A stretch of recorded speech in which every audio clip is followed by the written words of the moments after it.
you are running the place, so you can tell us one way or the other. Is there Galamsey gold in there? Okay.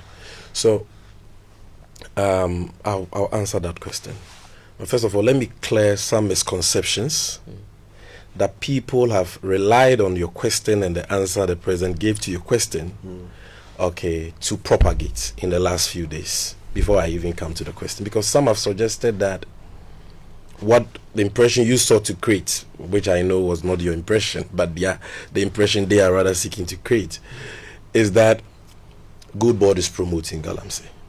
You see, and my simple question to them is, how can a 5-month-old statutory corporation, GoldBod, be responsible for an age-long Galamsey problem? Galamsey has been with us for decades. Galamsey has been with us for decades. This is last year there was no GoldBod, yet we saw a lot of protests against Galamsey because Galamsey had reached unprecedented and alarming levels. So how can you say that a corporation that was established barely 5 months ago is the one to blame for Galamsey? I mean, nothing could be further from the truth. Okay. Then, again, GoldBod, before you went on the break, you wanted to find out if the GoldBod Act even provides for the fight against Galamsey and all that. GoldBod was established to support the promotion of sustainability initiatives and environmentally friendly mining practices. If you look at section 3.1, I believe G and H of the GoldBod Act, we have that function.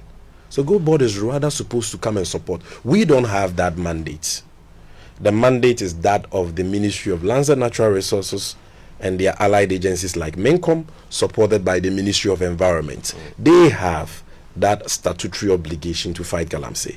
But in stipulating our functions, Parliament said, GoldBod, since you will be in that space trading, you should support the fight. So, and in less than 5 months since our establishment, we've done what no institution in Ghana has done. This National Anti-Illegal Mining Operation Secretariat, which was formed to be a multi-sectorial, central coordinating body for this Galamsey fight, for us to optimize resource. They didn't have money. They didn't have vehicles. In less than 5 months, GoldBod has given them 5 million Ghana cedis and 5 Toyota Hilux vehicles. And we plan to give them more vehicles. And since we gave them that support, we've seen the renewed fight all over the place. Colonel Boa, the leader of NEMOS, was in my office thanking me. That's, I mean, it's not been easy. Getting resources to eat, sometimes getting even fuel to move and all that is challenging. Because the work entails a lot. And no matter how much we are allocated, it's just not enough. And so we need people to support. So how can, I'm coming on. Yeah. So how can the same GoldBod that is supporting the fight against, established to support the fight against illegal mining, and is actually supporting the fight against illegal mining by putting in resources, be accused of promoting Galamsey? Now, the third point, before I come to your question, is that there has always been a market for gold anywhere in the world, including Ghana. Have we ever woken up to any news that there is stranded gold in Ghana? People have gold and they don't have people to buy. There's always demand. There is always demand. There is always a market. People always buy. So before GoldBod, gold had a market. Gold had buyers. So to create the impression that nobody was buying Galamsey gold, and all of a sudden you've had GoldBod, which is now giving Galamsey gold a market and therefore encouraging it, then clearly you don't understand what you're saying. Let me make this clear. Now I'm answering your question. GoldBod does not directly, as I've already explained, buy gold. GoldBod, as an institution, does not directly buy gold. Gold is bought for GoldBod by individuals, private individuals who are licensed to buy gold. These are not structures of the GoldBod. These are businesses. Like in the cocoa space, you have LBCs. Okay. Now these people who buy gold, because I don't buy gold. Some people say, does GoldBod buy gold? They first of all must understand that GoldBod itself is not on the market buying gold. GoldBod doesn't have buying offices for gold where we can check whether gold is Galamsey or not. Let's understand that. So these private people who we have licensed buy the gold. Now these private people who buy the gold are not stationed on mining sites.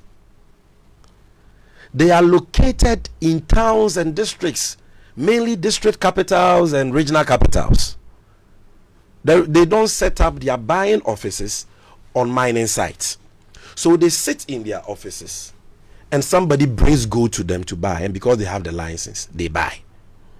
Now when they are buying, they don't have any technology or any system that will let them know that this gold that has been brought to me to buy, this was where it was mined, and this is the person who mined it, and this is when it was mined. Because you see, when we are talking about Galamsey gold, it is not just a matter of buying gold from unlicensed miners. That is a very narrow way of looking at it, because people can be licensed and still mine gold illegally, worse than Galamseyers who are not licensed. So whether the person was licensed or not, how does the person sitting in a regional capital in his gold buying office, when the gold comes, how does he know that this gold was mined responsibly? For me, that is an issue, without any negative impact on the environment. They don't have that system. And this is a problem we've had since Nkrumah, or since our colonial days. Now it is this 5 months old company or corporation called GoldBod which has now been given the mandate to find a solution to that problem. And Kojo, you think we can find a solution in 5 months to a problem that has existed for how many decades? Can we not adopt the traceability? No. It is there. Right. It's in the function. We are supposed to promote formalization of small scale sector through traceability, responsible source, and all that. I'm saying this has not been done since the colonial days. Now we are having this conversation about traceability because there is GoldBod. If there was no GoldBod, what government institution will lead traceability? So the fact that we are even discussing traceability, which is one of the topmost priorities of the GoldBod, both by way of policy and also by way of law, because we are enjoined to do so, is a testament to the fact that the GoldBod was established to help the fight against illegal mining. Because now you have an institution that can. And we have given timelines that before the end of this year, we will introduce the traceability system and commence the implementation, because it will take a long time before you roll it out. When people talk about traceability, they don't understand. But it is a very, very complicated thing, especially if you look at the ASM sector we have. Because you want to be able to trace every gold. And gold, when it is mined, is not the gold you see on television. The gold either is in a powdered form or in a form of nuggets and all that. And you should be able to tell the mine of origin where that gold came from. That means you have to use modern technology based on satellites, RFID, blockchain technology, and all that for miners who are licensed. That will be your starting point. That at the mine site, when they mine the gold, they must package the gold in a certain way. They must seal the gold. They must scan the seal. A unique code must be given that box, so that when it is taken to a buying office, that buyer will know where the gold is coming from. That buyer will buy the gold in nuggets. He will put it together in many boxes, gold coming from over 100 locations, and then go and sell it to an aggregator. That aggregator must still be able to, he is going to smelt the gold. It means he's going to melt the gold into bars. He must be able to tell you that for this 5 kg of bar, this 5 kg of bar came from gold from 100 or 1,000 sources. He must not lose the original source of each of the components of the bar before he brings it to GoldBod, and GoldBod must do the same before it is exported out of Ghana. So that is a system we are working on now, and we are working with a lot of companies in that area. And by next year, I'm sure we'll have good news for Ghana. So the president was honest. You see, we must admit something. President Mahama is governing with integrity. He says it as it is. Never in the history of this country have we been able to achieve that. But now we are working on it. And very soon we'll be able to achieve that and know the source of gold, so that if you are a licensed buyer of the GoldBod and you are seated in Obuasi, anybody can bring you gold in your office at Obuasi, but that gold may not be coming from Obuasi, it may be coming from another town. How are you able to tell? Now we are working on a system which will help you to tell. So if you know the source, then you will know, is this source licensed, and are they certified as a licensed mining company? That, because the fact that you are licensed doesn't mean that your gold is environmentally compliant. That is why we have a lot of licensed small scale mines in Ghana who are not operating in accordance with the OECD guidelines, and therefore their gold will not be accepted by LBMA refineries. So the fact that you have a license is just a small part of the problem. But what are the methods of mining are you using? Are you using mercury? If you are licensed and you use mercury, that gold cannot be accepted. It cannot go to an LBMA refinery. Are you using child labor? That's against the OECD guidelines. So it is bigger than we expect, and the GoldBod will need time to put that system in place. But just by the way, Kojo, when you have that traceability system, it doesn't automatically resolve the issue. The country will have to take a decision as to how we treat gold that is not traceable. I won't say Galamsey gold, but gold that, because like I said, to Ghanaians, Galamsey gold is gold that is mined by an unlicensed miner. But to GoldBod, we cannot adopt that definition. It is gold that is mined irresponsibly, whether you are licensed or not. If you are not following the OECD guidelines, your gold will not be traced, and your gold cannot find its way into our reserves or into an LBMA. So what then happens to gold that is not traceable? That is gold coming from persons without licenses, or persons with licenses but who are not even mining responsibly. Somebody will say, then don't buy it.